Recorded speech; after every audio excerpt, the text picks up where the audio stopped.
با درود خدمت علاقمندان بازاریابی و تبریک سال نو میلادی 2021.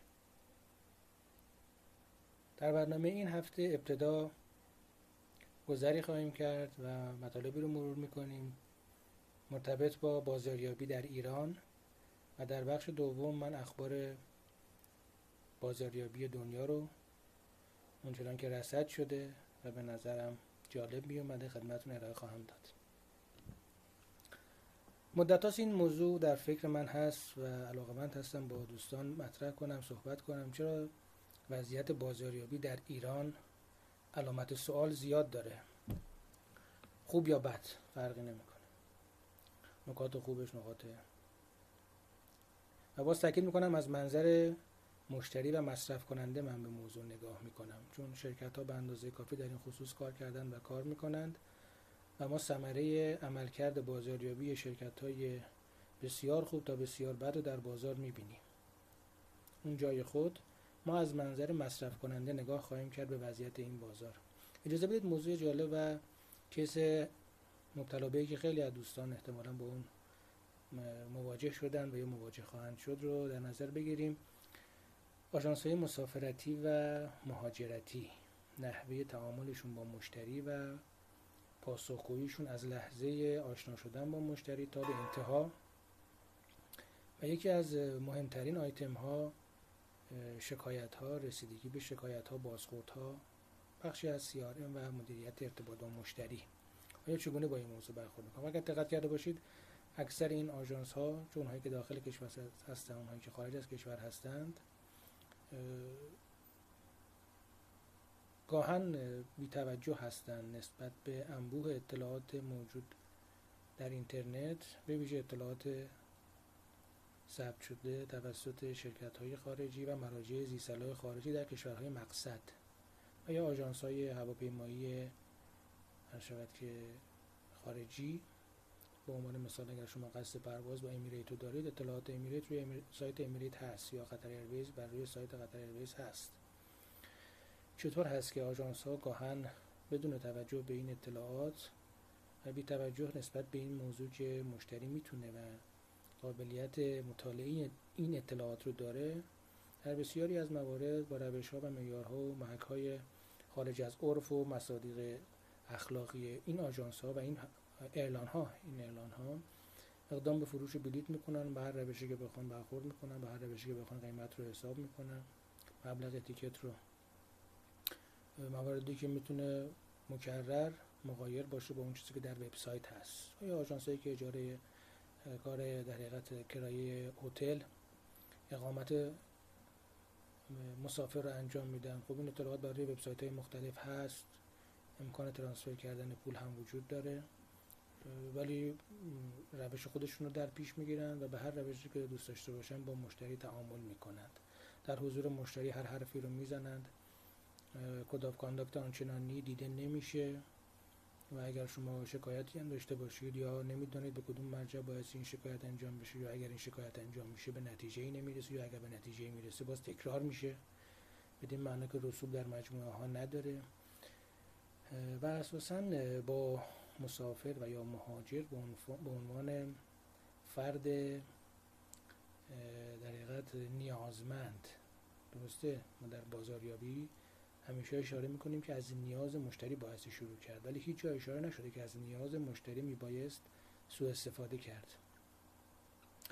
اگر مواردی رو دیدید، مطالعه کردید، برخورد کردید، به ویژه میتونید برای من پست بذارید، اطلاع رسانی کنید. حالا چه خوب چه بد هیچ فرقی نمیکنه، چه بهتر که هر دو باشه. و اینکه آیا اساساً با بازخوردی که از مشتری دریافت میکنن این آژانس‌ها و این گاهن شرکت‌های وکالتی که در خارج از کشور داخل از کشور نمایندگی دارند، و هر کدوم به روش خاصی، این که صرفاً با یک کلیپ و با یک کراوات و با یک کلاه و هر شود که ملزمات و ملزومات به ظاهر نشان دهنده وکالت، ما مشتری رو به لحاظ چشمی اقناع بکنیم اما عقل او رو رها بکنیم و گاهن مورد بی‌توجهی قرار بدیم.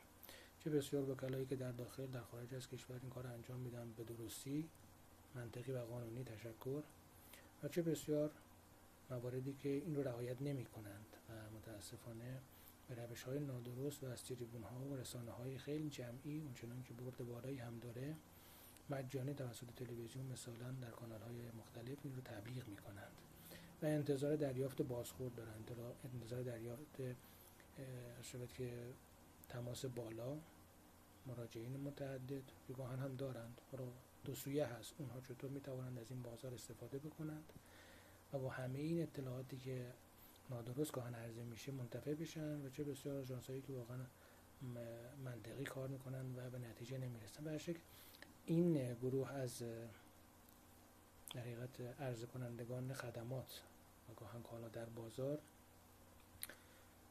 میشه گفت فرانت و در حقیقت نوک پیکان ضرر و زیان ناشی از بیماری کرونا بودند و همونطور که مشاهده و ملاحظه می‌فرمایید چه بسیار آژانس‌هایی که تعطیل شدند و چه بسیار وکلایی که در این حوزه و در این خصوص ضرر و زیان کردن، حالا به هر طریق و به هر دلیلی، در حالی که شاید میشه جلوی این رو گرفت و به طریق علمی و به طریق قانونی و از طریق اعتماد سازی موجبات رونق همچنان این بازار رو فراهم کرد. ولی متاسفانه مشاهده می‌فرمایید که حال و روز این صنعت چندان جالب نیست.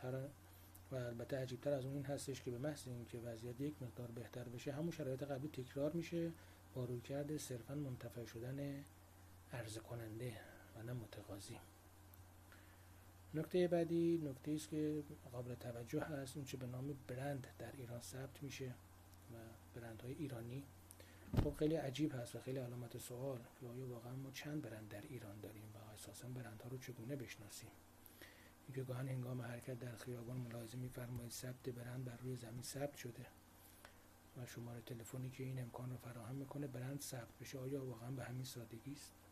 و آیا ما چند برند داریم؟ یک مثال خیلی راحتش رو من خدمتتون بزنم و یک تعریف خیلی مشخص. اولا برند بایستی فرهنگ داشته باشه. فرهنگ به این معنا هستش که ای تازه اون سازمان عرضه کننده کالا و یا خدمات همه مثل هم هستن به لحاظ رفتاری، به لحاظ اخلاق، تعامل با مشتری، توجه به ارزش‌های مشتری. و برای اینکه اینو درک بکنید من یک مثال ساده میزنم. شما تصور بفرمایید که شرکت نایکی فردا اعلام میکنه که خودرویی رو عرضه کرده به بازار یا قصد عرضه خودرویی داره تحت برند نایکی و الان در صدد بازاریابی او هست. خود شما در ذهنتون مرور بکنید اگر نایکی خودروی عرضه بکنه آیا حاضر هستید از اون خودرو استفاده بکنید یا خیر. خودرو رو از این حیث مثال زدم که خارج از سبد کالا و خدمات این شرکت هست، اما اون چیزی که باعث میشه شما جذب بشوید و احتمالاً موافقت خودتون رو در ذهن خودتون به خودتون اعلام بکنید که بله من از خدمات نایکی استفاده خواهم کرد، همون چیزی است که ما به اون برند میگوییم. بنابراین برند این قابلیت رو داره که در ذهن مخاطب خودش تأثیر مثبت بذاره حتی اگر سبد کالا و خدماتش تغییر بکنه.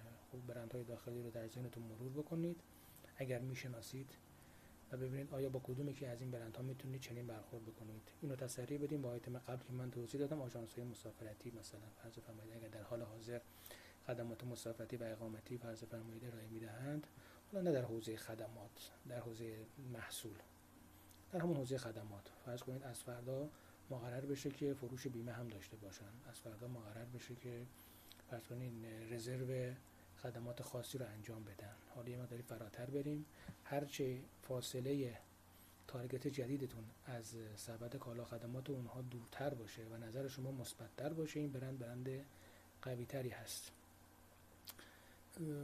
و خب واقعیت امر این که همونطور که عرض کردم هیچ کجای بازاریابی توجه به ارزش نباید فراموش بشه. من این رو در کلیپ‌های قبلی هم عرض کردم، اما متاسفانه گاهن دیده میشه که توجه به ارزش اونقدر چیپ و اونچنان بی ارزش واقعا تلقی میشه که برخی از شرکت‌ها احساس میکنن صرفاً با افزودن نام ارزش به شرکتشون، مثلا فرض فرمایید شرکت ارزشی A، شرکت ارزشی B، گروه ارزشی الف، آیا واقعا ارزش اینقدر بی اهمیت هست که ما صرفاً با افزودن نام او به اسم شرکت تداعی بکنیم، اثبات بکنیم که ما ارزشی هستیم؟ نه، اینها متاسفانه بازی هایی هست که با تعاریف بازاریابی انجام میشه در عمل و در نهایت هم خواهم گفت دلیل اونها چی است که ما اینکه قبلا هم ذکر کردم، اینجا هم باز اشاره خواهم کرد. مصادیقی که در بازار وجود داره فراوان هستن. شما اگر بازاریابی مدارس رو نگاه بکنید،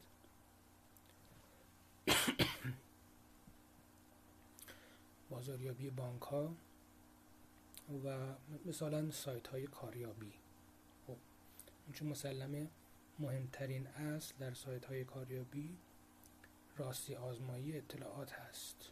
اگر ملاحظه بفرمایید بسیاری از شرکت ها درخواستای خودشون رو پست میکنند بدون توجه به اینکه آیا واقعا گرید اونها چیست و چگونه متقاضیان مختلف میتوانند راستی آزمایی کنند اون چرا که اونها ادعا کردن در حد کمتر از نیم صفحه مجهول هست و همچنین روش راستی آزمایی ادعاهای کاریاب ها.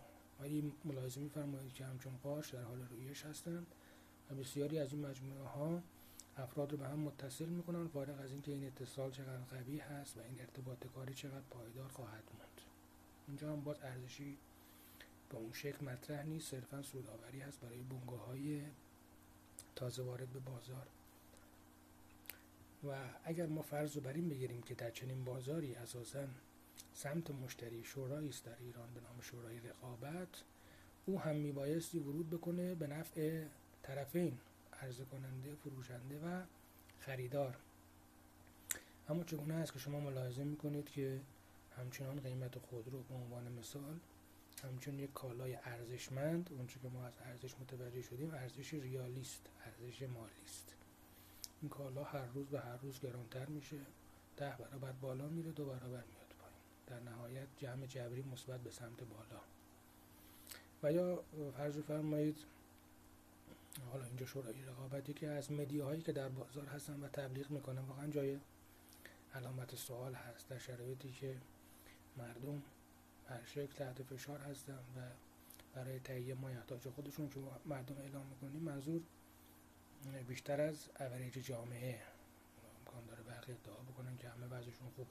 اوکی، این رو ما میذاریم به عرصه بوته نقد و اعلام نظر مخاطب خودمون. ولی واقعا در چنین شرایطی چطور هست که کالاهای معمولی در تلویزیون تبلیغات لوکس عرضه میکنن، تبلیغاتی که انسان وقتی نگاه میکنه تصور میکنه بازی کنندگان نقش در چنین کلیپ هایی واقعا در یک فضای ثانوی زندگی میکنند و خیلی راحت. چرا؟ به دلیل اینکه آیا ما مخاطب خودمون رو رسانه جمعی ما با دوربرد کل کشور آیا صرفا میبایست دهک خاصی از جامعه رو تارگت قرار بده و یا همه رو؟ و چرا هیچ وقت دیده نمیشه که در تبلیغات اونها رویکرد و توجه به سمت ارشد که مصرف کنندگان دهک‌های پایین جامعه هست؟ آیا همیشه باید به سمت بالا باشه؟ صرف این که ما تبلیغی رو بکنیم و محصولی رو ارائه بدیم اونم به شکل فانتزی در تلویزیون که وقتی مخاطب مراجعه میکنیم با قیمت‌های عجیب و غریبش مخاطب میشه، حتی دهک‌های بالا که ترجیح میده کالای مشابه خارجیش رو بخره و بعد در اینجا ما باز ورود میکنیم کالای خارجی رو قیمتش رو بالا میبریم. یعنی کالای ایرانی بر اساس کالای خارجی قیمت گذاری میشه، کالای خارجی بر اساس کالای ایرانی، هر یک به طریقی. همه این مواردی که خدمت شما عرض کردم واقعا باگ‌های بزرگی است که در نظام بازاریابی وجود داره و برای تست اونها من به شما پیشنهاد میکنم هرگاه خواستید شرکتی مجموعی رو تست بکنید و اگر تماسی داشتید اکتفا نکنید به اطلاعات دریافتی، سعی بکنید با گله و شکایت و در حقیقت به نوعی با ارائه شکایت خودتون به اون سازمان نحوه رسیدگی به اون رو تعقیب بکنید. آیا فرآیندی وجود داره؟ آیا این فرآیند تعریف شده هست، قابل تکرار هست، به نتیجه میرسه و آیا نحوه رسیدگی به اون و یا نتیجه اون مهمتر نظر شما رو جلب میکنه یا نه؟ و در نهایت دقت بفرمایید ارکان بازاریابی در چنین شرکت‌هایی آیا همچون زنجیره به هم متصل هستند یا برخی از بخش‌ها قوی و برخی ضعیف عمل میکنن؟ امکان داره شما امروز روز با یک فروشنده و یا بازاریاب به اون شرکت آنچنان ارتباط خوبی برقرار بکنید که اطلاعات شما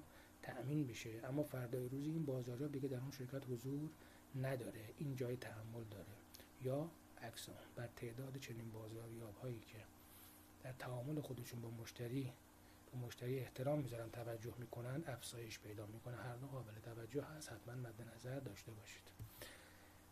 از این فضا دور بشیم. اخباری رو خدمتتون عرض میکنم در حوزه بازاریابی با رویکرد جهانی. یکی از خبرهای جالب در هفته گذشته 3 برابر شدن عملیات روزانه کارگو قطر ایرویز بود. واقعا به قدری این شرکت عالی عمل میکنه در حوزه‌های مختلف که جای اخبار او همیشه هست و تا به الان هم این چنین بوده و در آینده امیدوارم این چنین باشه. در کلیپ های مختلف من حتما به این شرکت اشاره میکنم. این بار صحبت از چند برابر شدن عملیات کارگو حمل و کالای این شرکت هست در شرایط کنونی و با توجه به همه مشکلاتی که وجود داره. عنایت بفرمایید 3 برابر شدن عملیات جای تأمل داره. نکته بعدی شرکت نایکی هست و تلاش مجدانه‌ای که این مجموعه داره برای عرضه کفش‌های کتانی، در شبت که سلف لیسینگ، کفش‌هایی که شما به پا می‌کنید و اتومات خود اونها تنظیم لازم رو انجام میدن و کیپ پای شما میشن. اگر شل بود 3 فوت بعد شما میتونید تنظیم بکنید، اما اتومات بدون اینکه نیاز به بستر بند باشه. بند اونها به شکل اتومات در پای شما فیکس میشه به نام سلف لیسینگ. این هم قابل توجه هست. ببینید نیاز کجا بوده و چگونه برآورده شده. هرچند که خب برخی از مدل‌های جدید و شبیه مدل هرچند که جردن که از همون قهرمان افسانه‌ای آمده با رقم‌های حدود $500 عرضه میشه. قیمت ارزانی نداره، ولی خب قطعاً توجه به نیاز مشتری، ارزش‌های مشتری و نحوه عرضه و تبلیغات اون رو تعقیب بکنید. قطعاً متوجه خواهیم شد که چقدر آموزنده هست. خبر بعدی بسیار جالب است، انصافاً بسیار زیباست. همه ما شرکت اپل رو میشناسیم، محصولات آیفون رو میشناسیم.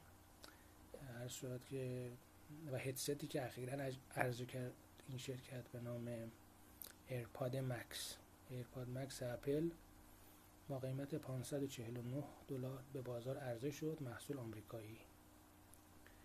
و بعد یک شرکت روسی که در حوزه عرضه محصولات لاکچری بسیار معروف است، کاویار یا حالا به نوعی ترجمان فارسی و خاویار، شرکتی روسی که در حقیقت شبیه کاری که تیونینگ انجام میده، شرکت‌های تیونینگ برای خود رو انجام میدن، این شرکت برای محصولات تولیدی شرکت‌های دیگه انجام میده.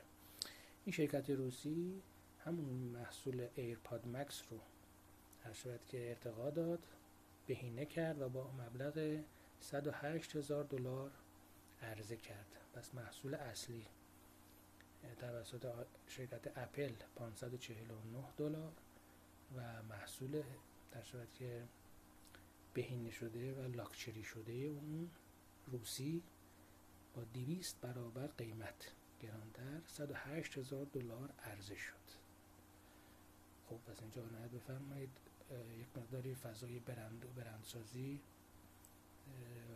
حرف و حدیثش فرا رفت، خیلی زیاد شد، دقیقاً فراتر از اون چی که در ذهن متصور میتوانستیم باشیم. آمریکا و روسیه 201 به نفع روسیه اینجا در این محصولی که تولید شد، اگرچه همه به نام اپل میشناسند اما شرکت روسی قوقا کرده. نکته بعدی و خبر بعدی در خصوص شرکت کویک هست. اینها بررسی کردن QUIQ. این شرکت بررسی کرده و نسل جدید خدمات CRM را عرضه خواهد کرد که تلفیقی است از تکست مسیجینگ و چت بات ها. در حقیقت آمده به صورت آسینکرون، نامتقارن، اونچنان که مشتری معطل نشه، در این حال اخبار اطلاعات مورد نیازش رو هم هر زمان که خواست بتونه دریافت بکنه. این چنین نیست که دیگه پیوسته یک خط ارتباط آنی لحظه‌ای برقرار بشه، مشتری و یا در حقیقت سرویس دهنده هر اونچه خواستن در طول ارتباط در زمان مشخص و معین به هم دیگه منتقل بکنن، پاسخ مثبت یا منفی تمام بشه. نه، به صورت نامتقارن خواهد بود. یعنی از خدمات تکست مسیجینگ به همین خاطر استفاده میکنن که لزوما لازم نباشه شما آنلاین باشید. ترکیب اینها این امکان فراهم میکنه که شرکت خدمات دهنده هر زمانی که مشتری توجه بفرمایید، هر زمانی که مشتری خواست بتونه خدمات CRM رو دریافت بکنه، بتونه خدمات مشتری مداری رو و خدمات پس از فروش رو داشته باشه. تلفیقی از تکست مسیجینگ و چت باکس. این هم کار بسیار جالب توجهی است که باعث میشه که نظر مشتری جذب بشه و خدمات مورد نیازش رو دریافت بکنه و فروشنده هیچگاه او رو رها نکنه صرف هر مشکلی که در فضای آنلاین میتونه باشه. در فضای عادی با تکست هم میتونیم اون رو تغییر بکنیم و بعد اینها رو با هم لینک کنیم. چت با به علاوه تکست مسیجینگ.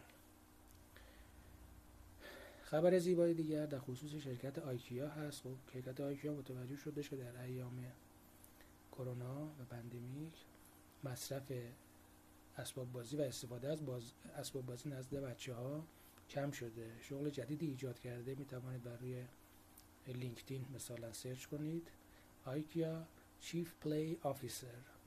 و بعد جالب هستش که برای این پست افرادی رو که در نظر گرفته بچه‌های 4 تا 12 ساله هستند. اسباب بازی میده، اینها بازی میکنن، تبلیغ میشه، بچه‌های دیگه میان میخرن. حقوق البته نداره، حقوقشون همون اسباب بازی است که در تبلیغ اون رو انجام میدند. و در نهایت کار جالب برگر کینگ هست که آمد و بر روی فیسبوک مکدونالدز کامنت های اعتراضی که بود گاهم در خصوص بیشتر در خصوص زمان معطلی مشتری برای دریافت خدمات خرید و استفاده محصولات مکدونالد، مشتری مکدونالد بر روی فیسبوک مکدونالد پست های متعدد گذاشته بودند، از شبکه کامنت های متعدد گذاشته بودند و معترض بودند نسبت به زمان از شبکه فرض کنید درایو ترو. برگر کینگ در دانمارک، البته تاکید میکنم در کشور دانمارک چون مهم است، شاید در هر کشوری این کار میسر نباشه، رنگ و روی بازاریابی بین المللی به ویژه توجه به قانون در کشورهای مبدا و مقصد اینجا خیلی مهم هست. بررسی خواهیم کرد ان شاءالله. شما اگر علاقه‌مند بودید میتونید بررسی بکنید.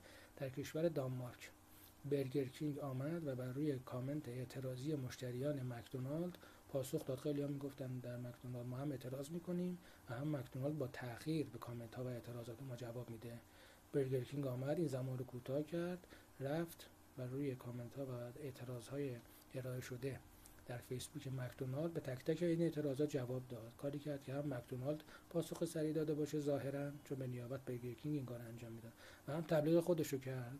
هر جا پاسخی میداد و زمان رو توجیه میکرد که مثلا اگر مکدونالد این کارو میکنه شاید شرکت‌های دیگه هم این کارو بکنن، پس اینجا کار اخلاقی بود. مکدونالد مستثنا نمیکرد، به عنوان یک رقیب مکدونالد رو حتی کمک هم میکرد و در انتها میگفت حالا همه این حرفا رو شنیدید، اگر علاقه من بودین ووپر ما رو استفاده بکنید.